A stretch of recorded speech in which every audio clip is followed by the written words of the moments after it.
Do you want to know the biggest lake right next to Tyler? Well, stay tuned as we get into it.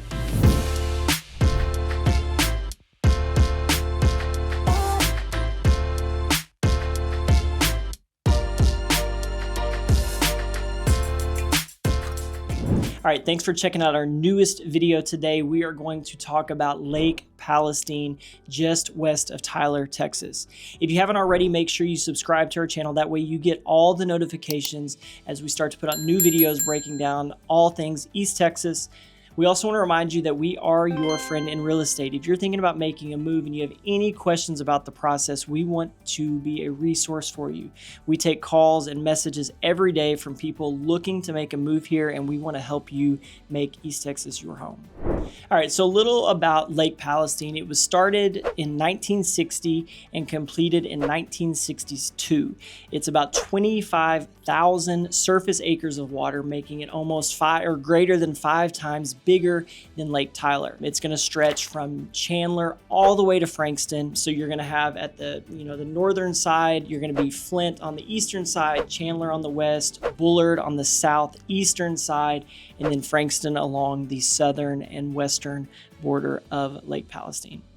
Now, if you're on the northeast side of the lake in Flint area, you're only going to be about 18 minutes to South Tyler. We use Target here, as you can see. If you go a little bit further to Bullard, you're going to be about 25 minutes to get to South Tyler. Now, if you're going to the hospitals for work, say as a nurse or a doctor, whatever it may be, you're going to be about 25 minutes from the Flint area, but it's going to grow to 35 minutes on the southeast side down in Bullard. The furthest point down in Frankston on the southwest side is going to be about 45 minutes to the hospitals and about 30 minutes to South Tyler. So you can see Lake Palestine in some areas is a lot closer to Tyler, but in other areas it's a lot further. And a lot of that's just because it's a lot bigger lake. Frankston sits way south, and that's just going to add a little bit more to your commute if you need to get to Tyler.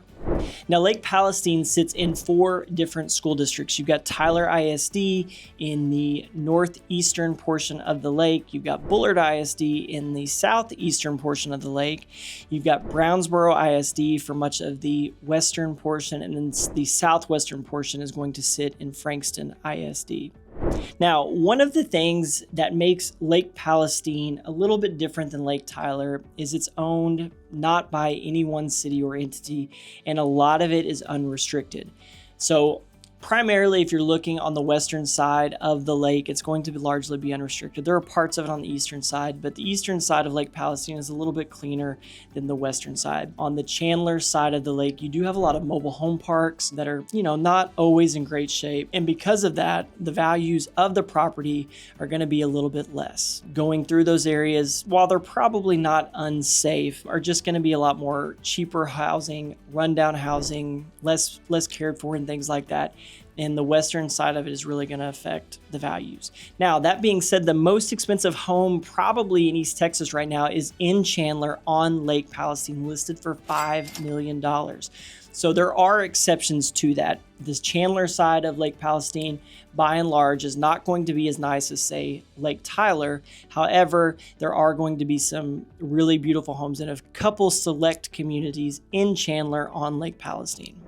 Now, Lake Palestine has all the typical activities that you would expect: skiing, boating, tubing, fishing, of course. But there are parts of it that I think are not as good for those water activities with jet skis, tubing, and whatnot, because there are stumps, and depending on the lake level, you could, hit those as you're being pulled behind the boat. So those areas, you would need to verify which areas are safe to do that. You can obviously do it in a lot of parts on the lake. The deeper middle parts of the lake, it's no issue, but depending on how close you are to the shore and what shores you're closer to, it may be something that you want to be a little bit more conscious of. All right, so the Lake Palestine Resort has a grill for typical hamburgers, hot dogs, typical grill type food. They're open during the weekend. Additionally, they've got a marina for boat rentals, supplies, bait and tackle, all that kind of stuff to go enjoy your time on the lake. Additionally, they have lodging with cabins, RV sites and hookups, things like that. So it's a great place that will kind of be a concentration of everything that you would need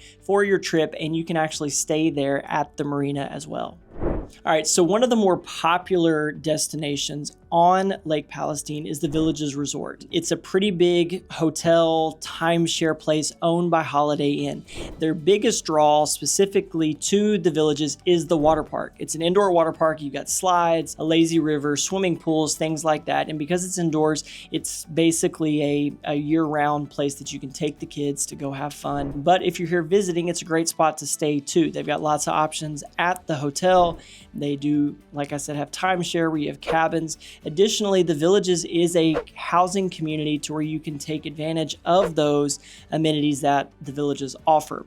Those things include mini golf. They've got a resort style pool beyond the water park. And they've got sports courts for tennis, basketball, things like that, pickleball, whatever it may be. You do have options to do those things while you're staying at the Villages. And they also have an arcade for the kids. You have great areas to fish. You've got a marina for boat rentals, things like that.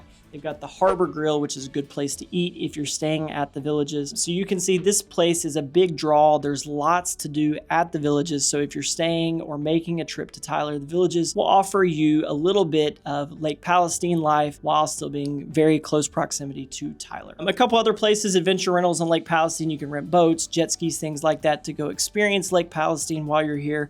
Additionally, there are many lake tours, fishing guides, boat cruises, things like that, so you can get out on Lake Palestine and kind of enjoy the area.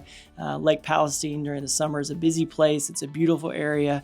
Lots of great trees, obviously, here in East Texas surrounding the waters. See some beautiful homes and just go out and enjoy the lake. All right, talking about real estate on Lake Palestine. Now, a lot more real estate is going to transact on Lake Palestine, largely because it's a lot bigger area to look at. Currently, there are 27 lakefront homes on Lake Palestine that are single family or townhomes. There's a couple communities, Emerald Bay, Eagles Bluff, where you're going to have very nice homes on the lake. In some instances, maybe in some on Emerald Bay, actually, you're not going to have massive homes. You'll have very nice homes for sure in those communities, but you even have those townhomes, like I was speaking about in Emerald Bay, that are lakefront. So it gives you a little bit of variety just because of the size. There's been a little bit different type of development on Lake Palestine versus Lake Tyler. Now, of those 27 homes that are active, the average price point is $1.185 million, making it a little bit higher than Lake Tyler currently, but that's going to be maybe the exception because there is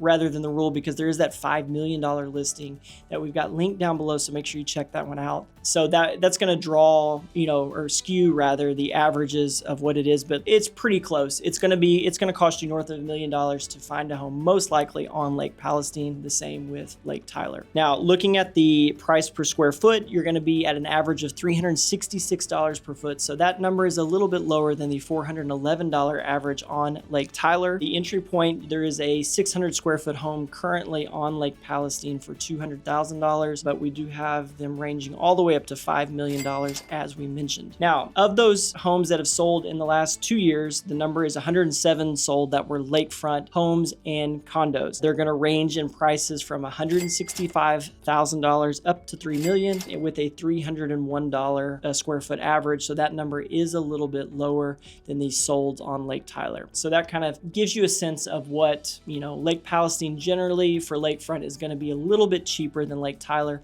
You're going to have more options, but depending on where you choose, it could put you actually further away from Tyler. All right, so we want to thank you for checking out our newest video. Again, if you found this informative or helpful, leave us a comment. We would love to hear what you think are the best areas on Lake Palestine if you're familiar with it. If you're not already, make sure you subscribe to our channel. We would love for you to get all the notifications when those new videos pop out every few weeks. Again, we are a real estate team here and we talk to people all the time about making a move to East Texas.